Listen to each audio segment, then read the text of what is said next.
नमस्कार दोस्तों, बहुत बहुत स्वागत है आपका हमारे यूट्यूब चैनल पर। कैसे हो? आई होप आप सभी अच्छे होंगे। तो दोस्तों, आज 17 तारीख हुई, 17 अक्टूबर, और आज के दिन की जो आपके लिए जो महत्वपूर्ण खबरें हैं, शैक्षणिक खबरें कुछ खबर मैं आपके साथ शेयर करना चाहता हूं। तो पहली खबर तो यही है कि जो आपकी जो तबादला नीति है वो इस महीने लागू हो सकती है, और यहाँ पर जो ट्रांसफ़र पॉलिसी है गवर्नमेंट उसको अभी जो लागू हो गए उसमें कुछ उलझने हैं, उस पर भी सरकार काम कर रही है। अब यहाँ पर अगर देखा जाए तो दो विकल्प दिए गए हैं तबादला के। पहला विकल्प ये है कि जो भी तबादले हो रहे हैं 15 दिन के लिए इस पर प्रतिबंध हटा दिया जाए। ये गवर्नमेंट एक इस विकल्प पर काम कर सकती है। दूसरे विकल्प पे क्या काम कर सकती है कि जो बेहद ज़रूरी है, ठीक है, एक्सट्रीम केसेस है, उनको उनके तबादले हो सकते हैं। तो यहाँ पर नई तबादला नीति जब भी लागू होगी तब पता चलेगा। अभी इस पर काम चल रहा है, और जब भी कैबिनेट बैठक होगी उसमें यह क्लियर हो जाएगा। उसके बाद जो शिक्षक भर्ती पर रोक लगी थी 2023 की, उस पर रोक हटा दी गई है। हाई कोर्ट ने यहाँ पर कहा है कि जो भर्ती को आप कंटिन्यू रखिए, भर्ती पर रोक मत लगाए, लेकिन जो भर्ती है वो कोर्ट के अधीन होगी। तो मध्य प्रदेश हाई कोर्ट ने एमपी में शिक्षक भर्ती पर लगी रोक को हटाते हुए नियुक्ति प्रक्रिया जारी रखने को कहा है। मामले पर सुनवाई करते हुए हाईकोर्ट ने राज्य सरकार के रवैये पर भी नाराजगी जताई और निर्देश दिए कि साल 2023 की शिक्षक भर्ती प्रक्रिया को जारी रखा जाए। साथ ही फटका लगाते हुए पूछा कि जब ईडब्ल्यू आरक्षण 19 में आया तो इससे आपने 2000 भर्ती में कैसे लागू कर दिया।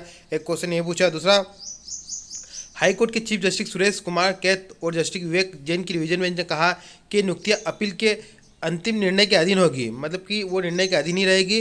अगली सुनवाई 12 नवंबर को होगी। अपीलकर्ता शासन की ओर से पैरवी कर जानवी पंडित ब्रह्मदत्त सिंह ने की। अनावेदकों की ओर से सीनियर अधिवक्ता नमन नागरथन ने पैरवी की।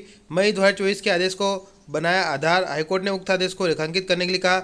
ठीक है, तो ये जो भर्ती है 2023 की, मतलब कि इस भर्ती की वजह से दूसरी भर्तियाँ भी रुकी हुई थी, एक बात क्लियर है।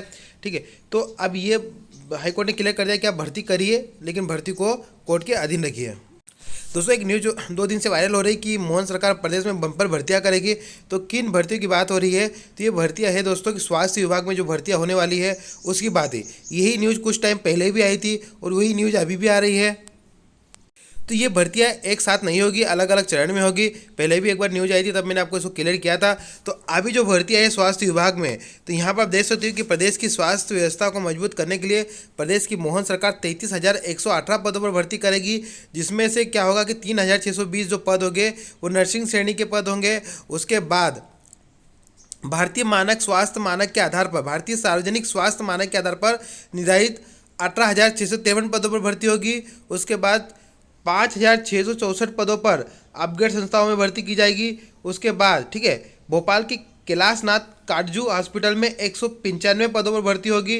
ओके, उसके बाद 454 जो संस्था है अपग्रेड होने वाली है, उनमें 7,977 पदों पर भर्ती होगी। और सरकारी जो नर्सिंग कॉलेज है उनके लिए 414 पदों पर, और अन्य जो संस्थाएं 10 संस्थाएं उनके लिए 215 पदों पर भर्ती होगी। इसके अलावा अलग अलग पदों पर 9,000 पदों पर भर्ती होगी।